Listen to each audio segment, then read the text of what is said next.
It was a quiet, overcast evening in late autumn. The kind of evening where the sky hangs low and the air feels thick with an unshakable stillness. My house sat at the edge of a rural town, surrounded by dense woods and fields that stretched into the horizon. It was a peaceful place to live, or at least it had been. That night would change everything. I had just settled into the worn armchair by the window, a steaming cup of tea in my hands, and the faint hum of the television in the background. Outside, the wind whispered through the trees, scattering leaves across the yard. The solitude of the moment was comforting, until it wasn't. Around 8 p.m., there was a knock at the door. It was firm but not aggressive, an unexpected sound in a place where unannounced visitors were rare. My immediate thought was that it might be a neighbor, though even that seemed unlikely given the hour. Cautiously, I set my mug down and approached the door. Peering through the peephole, I saw a man standing on the porch. He was tall, wearing a dark jacket, and his face was partially obscured by the shadow of the porch light. Something about his stance struck me as off. He was too still, too rigid. "Can I help you?" I called through the door, my hand hovering near the lock. The man didn't answer right away. Instead, he shifted slightly, his head tilting, as if to listen for something inside.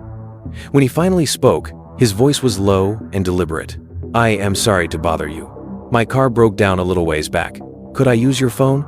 The request wasn't unusual on the surface, but it set off alarm bells in my head. There was no sign of a car on the road when I glanced out earlier, and his demeanor didn't match that of someone seeking help. "I am sorry. I can't help you," I replied, trying to keep my voice steady. "You might want to try the house down the road." The man didn't move. For a long moment, he just stood there, his face unreadable. Then, almost imperceptibly, he smiled. It wasn't a kind smile. It was sharp, calculated, as though he knew something I didn't.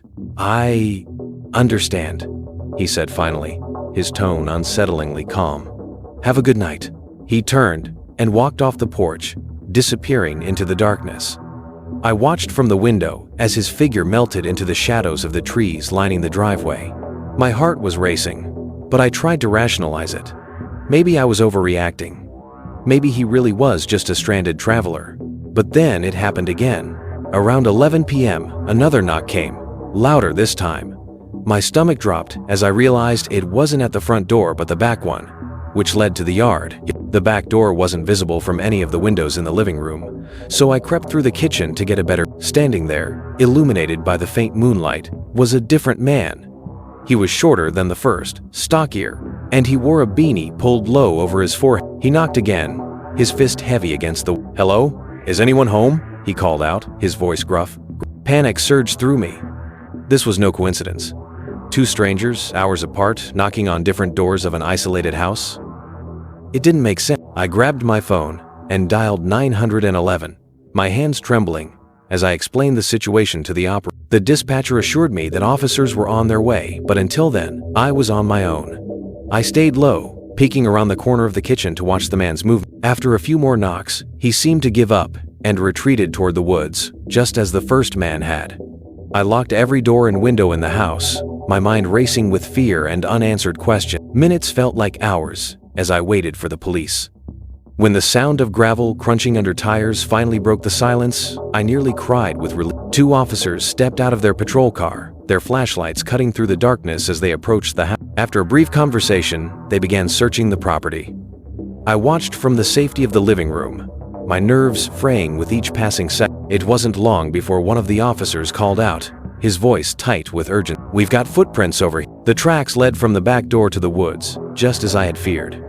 The officers followed them for a short distance before returning, their expressions. "Whoever it was, they're gone now," one of them said.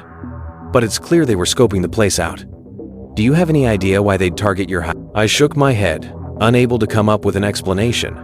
My home was unassuming, not the kind of place that would attract attention. The officers advised me to stay alert and promised to patrol the area throughout the night, but the unease didn't fade. Every sound, every shadow, felt amplified in the hours that followed.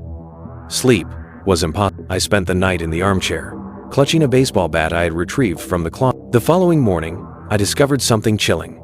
Near the edge of the woods, partially buried beneath a pile of leaves, was a torn piece of fabric. It looked like it had come from a jacket, and it was stained with something dark. My stomach churned as I realized it might be blood. I called the police again, and they collected the fabric as evidence. The officers speculated that the two men might have been involved in something illegal and had chosen my house as a potential hideout or target, but without more information, it was impossible to say for sure. Days turned into weeks, and life slowly returned to normal, though I never quite shook the feeling of being watched. I installed security cameras, motion-activated lights, and even adopted a dog for added protection. Yet, the memory of that night lingered, a constant reminder of how quickly the familiar can turn. To this day, I don't know who those men were or what they wanted. The police never caught them, and no similar incidents were reported in the area. But sometimes, late at night, I still hear the echoes of those knocks of phantom sound that sends shivers down my spine. And every time, I am reminded of a simple truth. In the quietest of places, danger can still find